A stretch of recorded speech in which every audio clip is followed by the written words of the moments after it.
ये दहशतगर्दी और आतंकवादी की घटना संजय नगर कारगुन मध्य प्रदेश की है, जहां सुबह के 3 बजे कुछ पुलिस के वर्दी में लोग बिलाल मस्जिद के गेट को तोड़ते हैं। मस्जिद के ठीक सामने एक बूढ़ी औरत अपनी फैमिली के साथ रहती है। इसके घर में उस वक्त कोई भी मर्द मौजूद नहीं था। वो मुस्लिम बूढ़ी औरत उन वर्दियों में पुलिस वालों को मस्जिद का गेट ना तोड़ने के लिए बेटा कह कर इल्तिजा करती है, मगर ये पुलिस वाले मस्जिद में तोड़फोड़ करने के बाद और इसका घर का दरवाज़ा तोड़ने के बाद ज़बरदस्ती अंदर दाखिल होते हैं और इस बूढ़ी औरत समेत घर की सारी औरतों को बहुत बुरी तरह से मारते पीटते हैं। घर का कीमती सामान लूटकर मस्जिद में तोड़फोड़ करके वापस चले जाते हैं।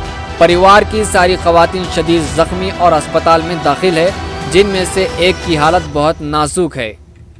फ्रिज भी तोड़ डाला, मैंने गोदरेज तोड़ डाली। 1 लाख रुपया ले बदे पुलिस वाले थे? हाँ, पुलिस वाले थे।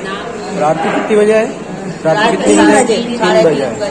रोजगार का पूछा मेरे को क्या आता है, मेरे को 70 साल की बुढ़ी को ऐसा लड़का मार।